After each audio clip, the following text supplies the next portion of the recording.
Welcome to the LibraryData Popular Books Report demo video. I'm going to do a run-through of the Popular Books Report, showing what it looks like and how it works in general. So I'm going to jump into the Popular Books Report from the LibraryData homepage. The Popular Books Report is a report that gives you a list of the titles and their circulation history in the selected reporting period, so you can rank it by loans, holds per copy, renewals, or copies on order. This is a good way to see whatever the popular or hot titles in libraries are for a given moment. So we're going to start with our basic criteria, and the first option you have to select is the aggregate. So an aggregate is just a grouping of data.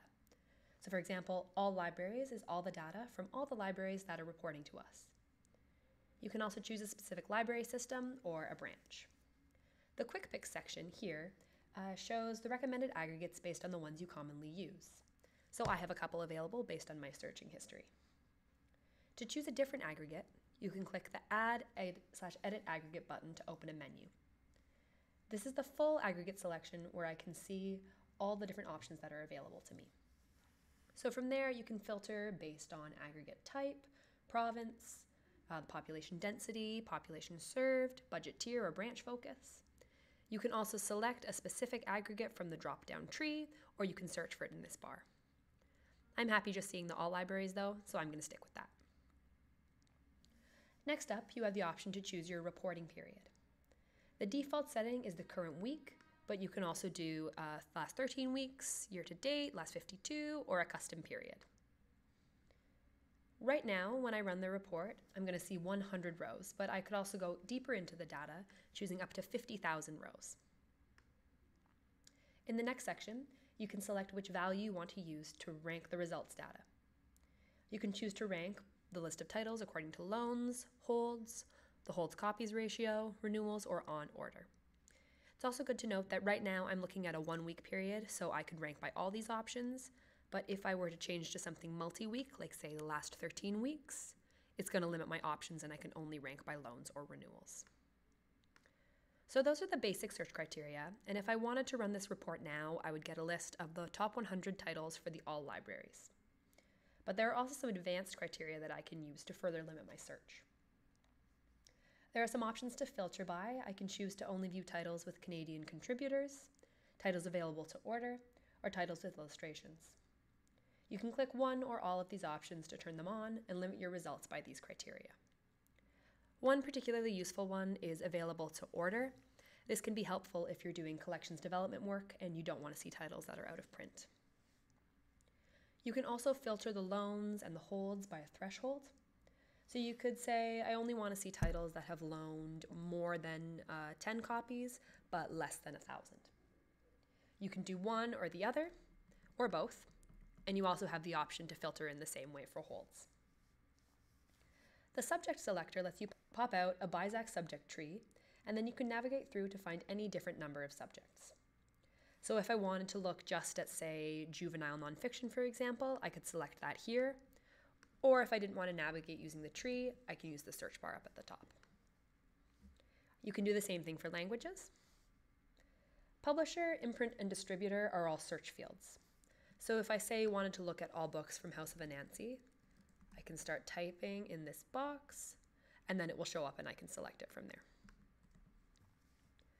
Pub date lets you select a pub date range, or if you already know what titles you want to see specifically, you could paste the ISBNs into this bar at the bottom. So now I'm going to run the report. So here we are at the results screen, and you can see up at the top here a little summary of the criteria that this report is running on. And going down to the bottom, you can see all the different columns that are showing the data. So we have the overall rank, the title, the number of ISBNs in the cluster for this title. And ISBN clusters can be a little bit confusing if you're not used to working with them. So we have an info box up here, or if you want even more information, you can go to the help guide. But back down to our columns, you can also see the contributors for the title, whether or not it's Canadian. There'll be a little maple leaf flag if yes. You can also see the publisher, and then we can move into the circulation data. So you can see the loans, holds, renewals, holds copies ratio, copies owned, copies out, copies on order, the total number of branches reporting, and then the subject and the languages. So right now the titles are sorting by the highest number of loans, since that's what I selected on the criteria selection page. But if I wanted to, I could click on the headings of any of the other columns in order to resort the data. So let's say I wanted to sort by number of holds. I click on that, and now you can see the data has resorted and Becoming is up at the top. This is a useful tool to customize your columns. You can also customize them by using this box here. So for instance, let's say I didn't want to see the number of renewals, I could uncheck that. Or if there was another column I was interested in, like the percent change, I could add that. There's also an option to add different bibliographic data as is relevant. So let's say I want to take away title. I don't care about that. So I've applied that change, and you can see when we go back, title is no longer showing. If I liked these columns, I could use this button to save these columns as my defaults. There are some other options. I could also download the report as an Excel or CSV file.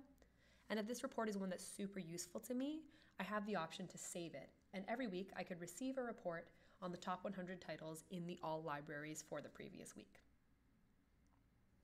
I can also share this report with other users or schedule the report, and an email will be sent to me every week when the data gets updated.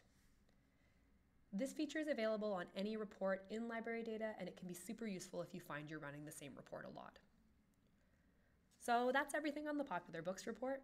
If you have any questions, you can look at some of our help documentation over here, or you can contact us or send us an email at librarydata@booknetcanada.ca, and we'll be happy to give you a hand.